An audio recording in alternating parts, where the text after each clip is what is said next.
remember, on both ends it's going to be this exchange for capital. I want to be able to charge the highest amount possible, the highest amount that this market will allow.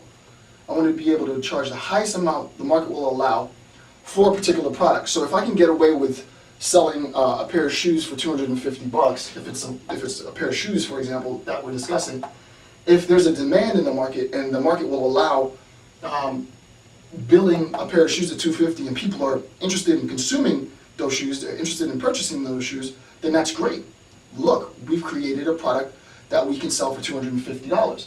And I want to make that number as high as possible, right? Whereas, as far as the labor needed to create the product, well, I'm going to, again, have to exchange this labor for money. Whether the labor that you need to purchase it needs to be exchanged for money, the labor you need to create it needs to be exchanged for money. All of this sort of goes through this conduit of capital, right? Well, the labor needed to create the product, I don't want to spend a lot because I'm the one who's manufacturing the product.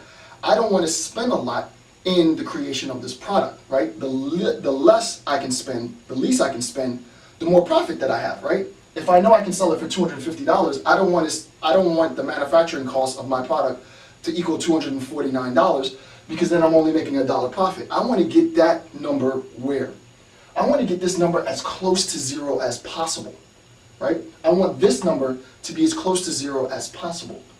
But if I work for free labor, if the market tends to, it's called race to the bottom.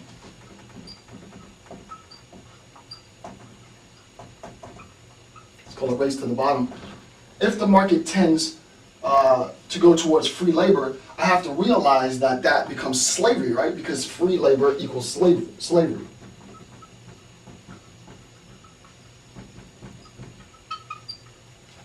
Free labor equals slavery.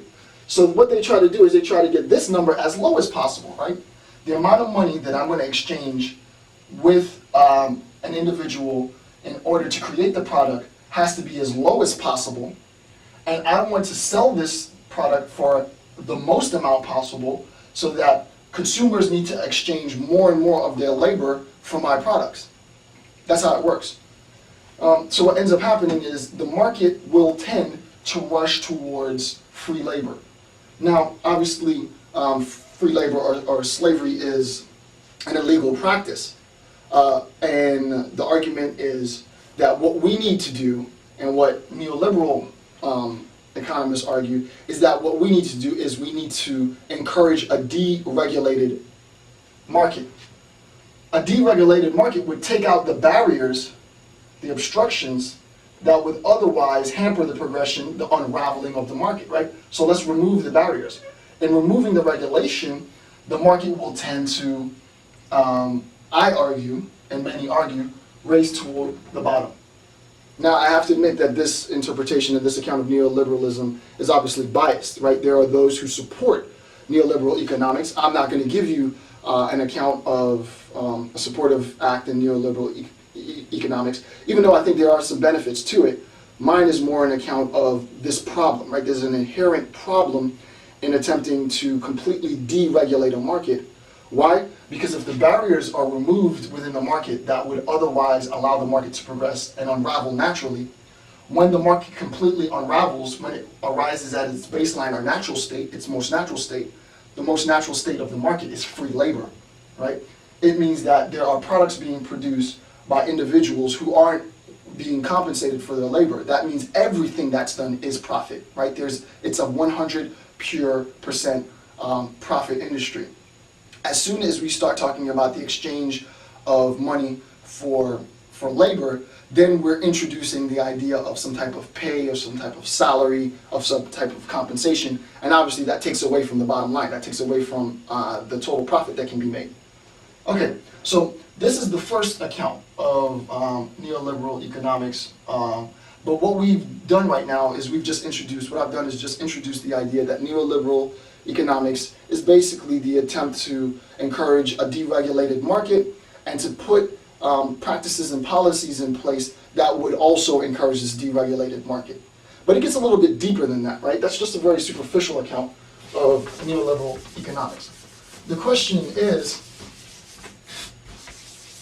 in determining how we're going to actually put this into place, how is it that we generate more money, how is it that we actually make a profit, this is where this very specific discussion on the first and the third world come into place.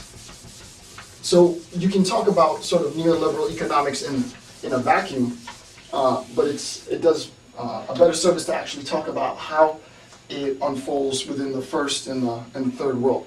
And I'm not going to get into the discussion on the first and the third world, because I think the terms in themselves are sort of biased or charged, right?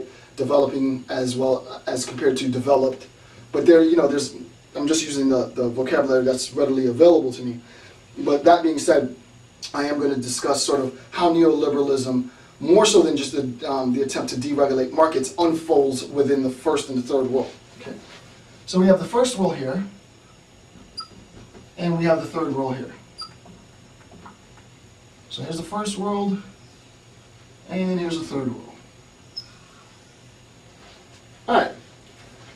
Two different modes of existence, two different developmental capabilities, technological capabilities, intellectual capabilities. Well, maybe not capabilities, but recognized intellectual capabilities, arguably. All of this is arguable.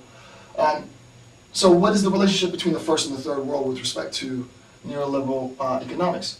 Well, you can imagine that the first world is capable of investing capital, right?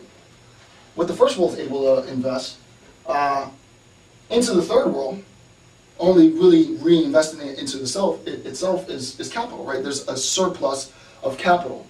So where there's a surplus of capital, I'm able to use that surplus for development of technological advancement, military advancement, and so on. That's how you maintain first world status, right? And this is a very important point. I don't have the time now in this lecture to go into it, but you cannot maintain first world status if there is a perpetual inability to develop surplus, right? What surplus capital allows for is technological advancement, right? Professors can write grant proposals. Those grant proposals are subsidized by the government.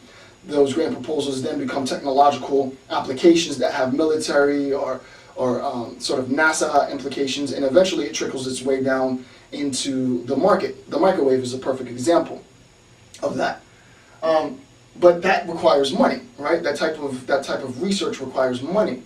And when you're in this perpetual deficit, this perpetual recession, what ends up happening is that surplus capital that would otherwise go towards technological advancement, military advancement, can't go there because we're just trying to reach our baseline.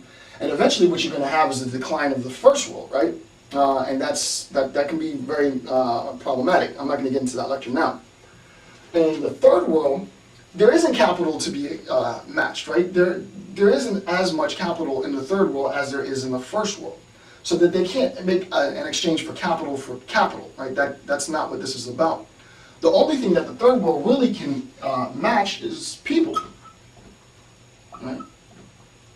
So their investment into this agreement is people. They have bodies, right? So the first world has capital, the third world has bodies, and now what we're going to do is we're going to have an exchange between the first and the third world for capital, for bodies.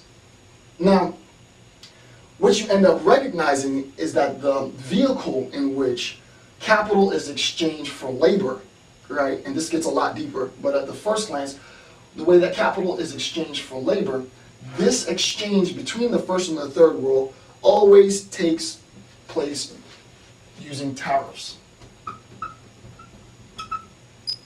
or trade agreements.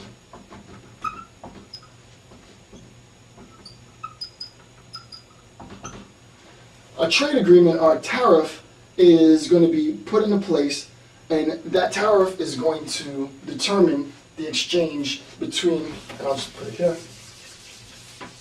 because I'm going to need more space, I'll just put trade agreement.